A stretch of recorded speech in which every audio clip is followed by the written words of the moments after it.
श्री स्वामी समर्थ.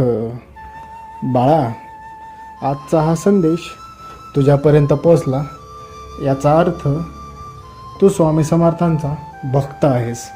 तू स्वामी समर्थांची सेवा करतोस. तुझ्या मनामध्ये स्वामींविषयी खूप श्रद्धा आहे. त्यामुळेच आजचा हा संदेश तुझ्यापर्यंत पोहोचलेला आहे. त्यामुळे आजच्या या संदेशाला तू पाहून दुर्लक्ष करू नकोस. आजचा हा संदेश तू शेवटपर्यंत नक्कीच बघ. आजच्या या संदेशातून स्वामी तुला नक्कीच काहीतरी महत्त्वाचं सांगणार आहेत. त्यामुळे आजच्या या संदेशाला तू पाहून दुर्लक्ष करू नकोस. स्वामी सांगतात, तुमची देवावरती श्रद्धा असते, भक्ती असते. कधीकधी तुम्ही देवाकडे जे मागता ते मिळण्यासाठी तुम्हाला थोडासा वेळ लागतो. ती गोष्ट तुमच्यापर्यंत येण्यासाठी, तुम्हाला मिळण्यासाठी काही कालावधी जायला लागतो.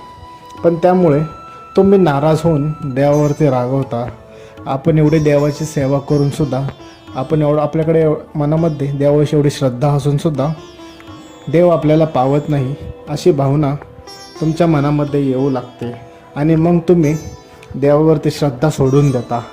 तुम्हाला वाटते की मी देवाविषयी एवढे श्रद्धा असून माझ्या मनामध्ये एवढं काही करूनसुद्धा, तुम्हाला वाटू लागते एवढं सर्व करूनसुद्धा, पूजा अर्चना करूनसुद्धा, प्रार्थना करूनसुद्धा देव आपल्याला काही पावत नाही आहे. त्यामुळे तुमचं मन नाराज होऊन तुम्ही देवाची भक्ती करणं सोडून देता.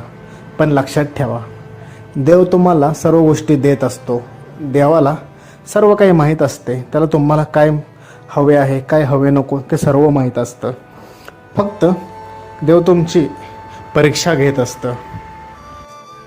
देव पाहत असतो तुम्ही किती वेळ सहन करू शकता, तुम्ही किती तुमच्यामध्ये किती संयम आहे, ह्याची परीक्षा देव घेत असतो.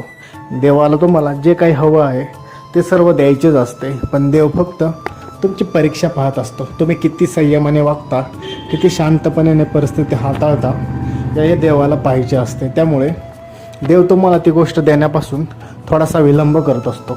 याचा अर्थ असा नाही की तुम्हाला ती गोष्ट मिळणारच नसते, देवाला ती गोष्ट तुम्हाला द्यायचीच नसते. तसे नाही, देवाला तुम्हाला ती गोष्ट द्यायचीच असते. फक्त देव चांगल्या महत्त्वाच्या वेळेची वाट बघत असतो.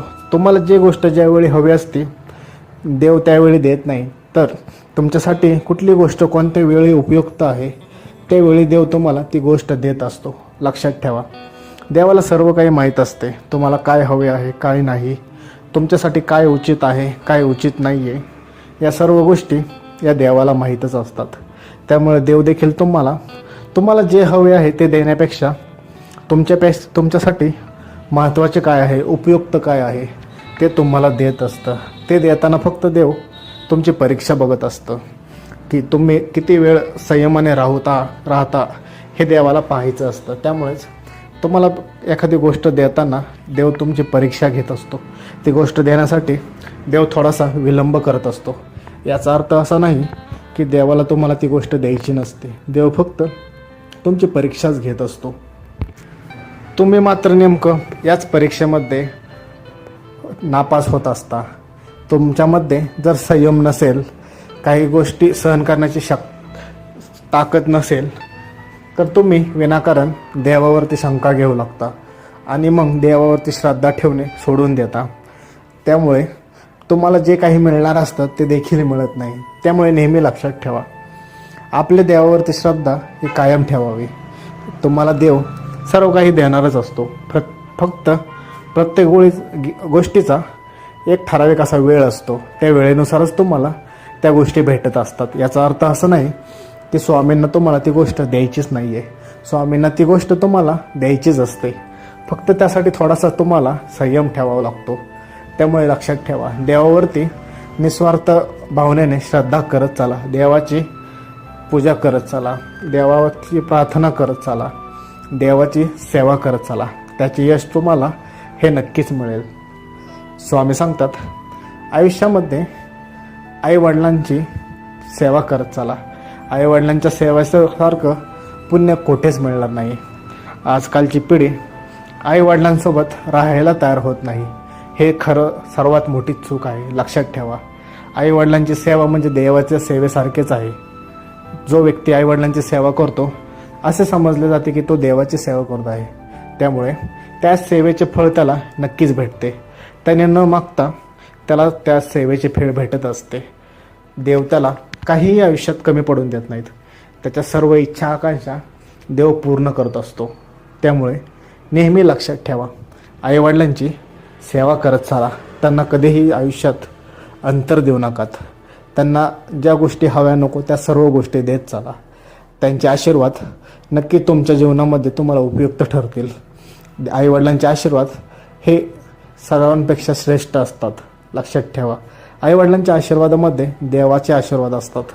त्यांच्या आशीर्वादामध्ये देवाची ताकद असते. आईवडिलांच्या आशीर्वादामुळे तुम्ही सर्व संकटातून दूर राहत असता. त्यामुळे आईवडिलांची सेवा हे निरंतर करत चला. कोणतीही अपेक्षा न ठेवता आईवडिलांची सेवा करत चला. स्वामी सांगतात, इतरांच्या आनंदामध्ये आनंदाने सहभागी व्हा. इतरांच्या प्रगतीवर कधीही दुःखी होऊ नकात. जोपर्यंत माणूस दुसऱ्यांनी केलेल्या प्रगतीवर जळत राहील तोपर्यंत त्याला सुख आणि शांतीचा अनुभव मिळणार नाही. त्यामुळे लक्षात ठेवा, इतरांच्या प्रगतीवर कधीही जळू नकात. या उलट स्वतःची प्रगती कशामुळे होऊ शकते, स्वतःची प्रगती कशामुळे होईल, स्वतःचे सुख कशात आहे याचा विचार करा.